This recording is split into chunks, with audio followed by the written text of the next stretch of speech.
Você conhece alguém que sempre põe a culpa de tudo que acontece em outra pessoa? Quem não conhece, né? É um comportamento bem comum. Realmente, como, né? É a mania de transferir os problemas da gente para quem estiver por perto, né? Nós vamos saber agora por que isso acontece, conversando com o psiquiatra e homeopata Luiz Andrade. Doutora Luiz, o que é isso? É uma pessoa problemática, com algum complexo? O que é? É o mais fácil, né, Isabela? É o mais cômodo, né? Colocar a culpa no outro. É uma atitude que a gente chama uma defesa infantil, porque é uma atitude que exime a pessoa, tira dela a sensação de responsabilidade e delega para o outro. A gente tem um mecanismo na psiquiatria que a gente chama de projeção. A projeção é, por exemplo, quando eu estou mal-humorado e acho todo mundo chato. A projeção é quando eu estou num estado que, ao invés de eu reconhecer que eu estou, no caso de mau humor, eu acho que as pessoas são chatas. Então, fica muito claro que todos nós temos a tendência de colocar a culpa nos outros. Todos nós? Todos nós. Porque é a lei do menor esforço. Não é uma insegurança, assim, uma pessoa que teve algum problema de educação ou na infância, ou não é? Não podemos identificar assim? Neste caso, é quando a pessoa usa essa defesa repetidas vezes, continuamente. Eu estou falando que todos nós temos a tendência a colocar a culpa nos outros. Quando a pessoa é mais consciente, quando ela tem mais noção da sua participação nos processos, aí ela não fica colocando a culpa só nos outros. Mas que a tendência é de todos nós, é. Quer dizer, a tendência é quase que uma coisa natural, animal, a gente poderia dizer isso? É a lei do menor esforço, é aquela coisa de o menor esforço ele envolve a pessoa, então, por comodismo, ou deixar para depois, ou não se responsabilizar. Agora, a pessoa que faz com frequência isso, aquilo que o senhor começou a responder agora há pouco, qual o perfil dessa pessoa? Já passa para quase uma doença, um distúrbio?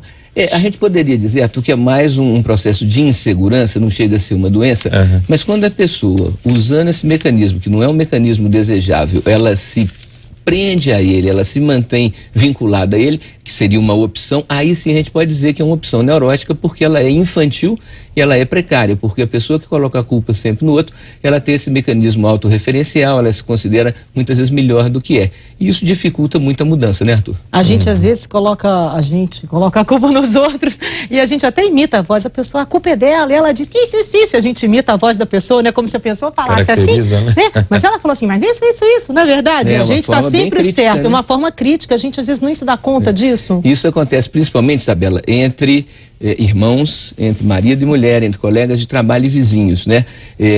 A frustração e que gera essa necessidade de explicação e explicar o que não deu certo é sempre muito mais complicado. Daí, então, a tendência desses grupos em que há, por exemplo, no caso, perda de jogos, né?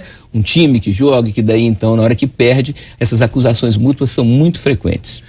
É possível mudar? É fácil? É difícil? Deve ser difícil demais, né? Lembrando lá o Fernando Pessoa, quando ele fala sobre mudança, dificuldade de mudar, ele fala assim, mas isto, pobres de nós humanos que trazemos a alma vestida. Isso exige uma aprendizagem profunda, a aprendizagem de desaprender. Então, a recomendação qualquer, que a pessoa, então, primeiro, se esforce para reconhecer as coisas que ela está fazendo, ou que ela fez e que não foram totalmente adequadas. Segundo, não assumir mais culpa do que você tem no cartório. Porque todos nós temos uma participação, alguma participação. Então a gente até não fala em culpa, mas fala em responsabilidade. Tem uma parte que é responsabilidade nossa. Reconhecer na nossa inadequação o que faltou, o que não foi bem feito, e não aceitando a imposição de culpa pelos outros, a gente começa um processo, deve começar um processo de mudança. Porque daí você então percebe as suas dificuldades, percebe as suas limitações, e em função disso, Arthur, busca ser de uma maneira mais firme, mais consistente, porque a insegurança, como você disse muito bem, é a principal fonte de acusações. Quer dizer, a pessoa tem que estar, como em outros fatos da vida, extremamente atenta ao que ela faz, ao que ela diz, como ela reage, uma autoanálise diária, uma autorreflexão. Desde que não fique um quadro obsessivo, né, Arthur? Senão também, a pessoa perde a espontaneidade.